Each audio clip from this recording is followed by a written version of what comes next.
जादुई कागज का घर। अचानक तेज बारिश शुरू हो जाती है और भयंकर बाढ़ आ जाती है। बाढ़ का पानी गांव के सब घरों में घुस जाता है और गांव के लोग घर छोड़कर इधर उधर भागने लगते हैं। ठाकुर की हवेली भी बाढ़ से नहीं बच पाती, मगर सोना का कागज का घर बाढ़ में भी शान से खड़ा रहता है। वो बाढ़ के पानी पर तैरने वाला जादुई घर बन जाता है। ये कहानी है कागज के खिलौने बनाकर बेचने वाली गरीब सोना की। सोना अपने पति अमर और बेटी लता के साथ दीपालपुर गांव में रहती थी। वो रंग बिरंगे कागज से तरह तरह के खिलौने बनाकर गांव के बाजार में बेचती थी। लो भाई, आ गई सोना, कागज के खिलौने वाली सोना। कागज की नैया, कागज का सिपहिया, कागज का घर, कागज के फूल, जो अच्छा लगे खरीद लो। ए सोना, ये कागज का फिरकी और नैया कितने का दिया बहन? ना कम ना ज्यादा, सब मिलके 50-50 रुपया। कहो तो दूं? हाँ, ये दे दो। सोना कागज के ऐसे सुंदर खिलौने बनाती थी कि देखने वालों की नजर उन पर से हटने का नाम ही नहीं लेती थी और इसीलिए उसके खिलौने हाथों हाथ बिक जाते थे। हेलो, बिक गया सब माल, आज तो अच्छी कमाई हो गई। एक दिन सोना बाजार में खिलौने बेच रही थी कि तभी उसके पास एक गाड़ी आकर रुकती है। उसमें से सोना का पति अमर और 2 महिलाएं बाहर आती हैं। सोना, ये दोनों तुमसे मिलना चाहती हैं। देखिए, मेरा नाम नेहा है, हमारा कागज के खिलौने का कारोबार है। हमने सुना है कि आपके गांव में कई महिलाएं कागज के खिलौने बनाती हैं, इसीलिए हम आपके गांव में कागज के खिलौने बनाने की एक छोटी सी प्रतियोगिता रखने जा रही हैं। उस प्रतियोगिता में जो महिला प्रथम आएगी उसे हमारी तरफ से 1 लाख का इनाम मिलेगा और उसके बनाए सब खिलौने हम खरीदेंगे भी। ये सुनकर सोना बहुत खुश होती है और उन महिलाओं से कहती है, पर इससे आमदनी कितना होगी मेम साहब? पूरा महीना खिलौने बनाओगी तो समझो लाख भर की कमाई हो जाएगी आपकी। सोना के बगल में ही छन्नो नाम की एक अन्य महिला भी कागज के खिलौने बनाकर बेचती थी। लाख रुपए की बात कान में घुसते ही छन्नो का चेहरा खिल उठता है। लाख रुपया की कमाई तो अब छन्नो का ही होएगा। आखिर हमरा बलम किस दिन काम आवेगा रे? छन्नो का पति रघु गांव के दबंग जमींदार ठाकुर कुंदन सिंह का खास लठैत था और गांव में वही होता था जो ठाकुर चाहता था। इसीलिए छन्नो रघु को सारी बात बताते हुए कहती है, देख लो बलम जी, जो हर महीने लाखों की कमाई चाहिए तो हमरा साथ तो देना ही पड़ेगा। हाँ, पर मैं क्या साथ दे सकता हूँ? अरे हमरे नादान बलम जी, का इतना भी नहीं समझते? वो सोना से बढ़िया खिलौना तो पूरे गांव का कोई भी महिला नहीं बना सकत है। फिर वो ई प्रतियोगिता में भाग लेगी तो हमरा नंबर कहाँ से आएगा जी? तो ये बात है, फिर ठाकुर किस मर्ज की दवा है? समझो सोना तो गई काम से। रघु ठाकुर कुंदन सिंह को इस बारे में बताता है और उनकी खुशामद करते हुए कहता है, देख लो मालिक, ये तो तभी हो सकता है जब वो सोना प्रतियोगिता में हिस्सा ना ले। 2.5 किलो का एक मारूं? सुन रघु, तू मेरा खास आदमी है, समझ ले तेरा काम बन गया। वो सोना तो क्या, उसका बाप भी इस कंटेस्ट में हिस्सा नहीं ले पाएगा। आ चल मेरे साथ। ये कहकर ठाकुर कुंदन सिंह रघु और अपने कुछ और आदमियों के साथ गाड़ी में सवार होकर सोना के घर जा पहुंचता है। अरे ठाकुर साहब, आप कोई काम था तो मुझे बुलवा लेते मालिक। 2.5 किलो का एक मारूं? अबे तेरी जोरू कहाँ है बे? बुलाओ से। पर वो तो घर पर नहीं है मालिक। 2.5 किलो का एक मारूं? तो सुन बे, उसको समझा देना, अगर उसने कागज के खिलौने बनाने वाले कंटेस्ट में भाग लिया तो भाग्य फोड़ दूंगा तुम्हारे, घर जला दूंगा और गांव से निकाल दूंगा। अगर आप यही चाहते हैं तो यही होगा मालिक, यही होगा। सोना हिम्मत और हौसला रखने वाली औरत थी, इसीलिए जब अमर उसे इस बारे में बताता है तो वो ठाकुर से डरने के बजाय उसका विरोध करने पर उतर आती है। हम क्या ठाकुर का दिया खाते हैं जो उसकी धमकी से डरे? मैं उस कंपटीशन में जरूर भाग लूंगी। हाँ, मान जाओ सोना, ठाकुर का कहर हमसे बर्दाश्त ना होगा। आप चिंता नहीं कीजिए जी, कुछ नहीं कर सकेगा वो ठाकुर हमारा। अमर सोना को बार बार मना करता है, मगर वो फिर भी कॉन्टेस्ट में हिस्सा ले ही लेती है और प्रथम स्थान पर आती है। हमें आपके बनाए पेपर टॉय बहुत पसंद आए सोना जी, इसीलिए अब आप हमारे लिए खिलौने बनाएंगी और ये रहा 1 लाख का इनाम।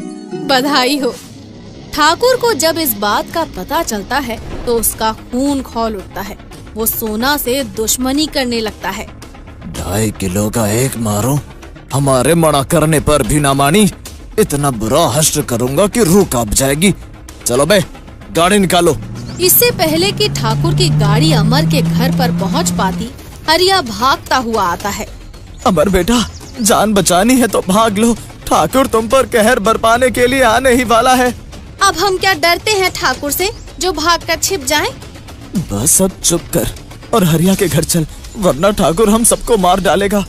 हरिया और अमर के समझाने पर सोना उनके साथ जाने को मान जाती है और तभी ठाकुर वहाँ आ पहुँचता है। 2.5 किलो का एक मारो, कहाँ मर गया बे अमर? बाहर आ। मालिक, लगता है हमारे आने से पहले कहीं जा छिपा। 2.5 किलो का एक मारो तो फिर देखते क्या हो बे, आग लगा दो घर में। ठाकुर के ये कहते ही उसके आदमी अमर के घर में आग लगा देते हैं और अमर के वापस लौटने से पहले ही घर जलकर राख हो जाता है। जालिमों ने घर को जलाकर राख कर दिया।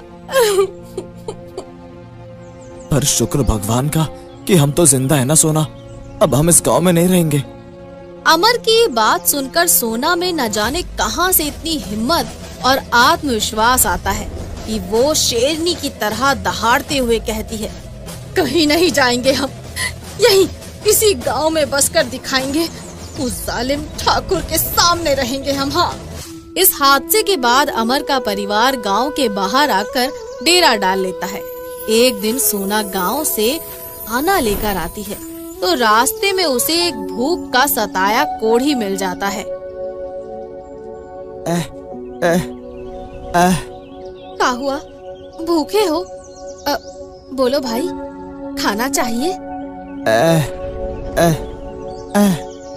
सोना को उस पर दया आ जाती है और वो जैसे ही उसको खाना देने लगती है, अचानक ही उसकी नजर कोढ़ी के हाथों पर पड़ती है। उसके दोनों हाथ कोढ़ से गल सड़ गए थे और वो खुद खाना खाने में लाचार था। ये देख सोना खुद से कहती है, कितनी तकलीफ में है, खुद खा ही नहीं सकता और कोई खिलाएगा नहीं तो भूख से तड़प कर मर जाएगा। क्या करूं? क्यों ना मैं इसे अपने हाथों से खाना खिला दूं? हाँ, यही सोचकर सोना उस कोढ़ी को खाना खिलाने लगती है और फिर जैसे ही वो उसे खाना खिलाती है, कोढ़ी तुरंत एक अलौकिक युवक में बदल जाता है और सोना से कहता है, मैं एक इच्छाधारी नाग हूँ सोना, मैं तुम्हारी दुख तकलीफ से वाकिफ हूँ।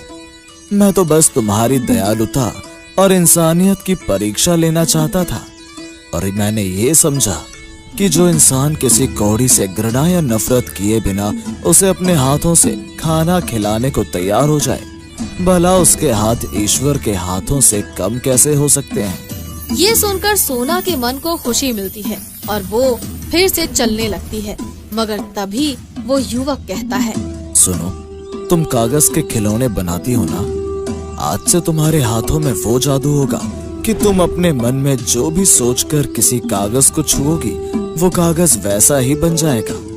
ये कहकर वो अलौकिक युवक अदृश्य हो जाता है और सोना खुशी से फूली नहीं समाती। वो इधर उधर से ढेर सारे कागज इकट्ठे करने में लग जाती है। सोना, तुम इतने सारे कागज क्यों इकट्ठा कर रही हो? हम इनसे अपना घर बनाएंगे जी, कागज का आलीशान घर। ये सुनकर अमर हैरानी में पड़ जाता है और सोना से कहता है, अरे ये क्या पागलपन सवार हो गया तुम पर? भला कागज का घर तो पानी में गल सकता है, आग में जल सकता है और आंधी तूफान में उसके परखच्चे उड़ सकते हैं। आप देखते जाओ जी, ऐसा कुछ भी नहीं होगा।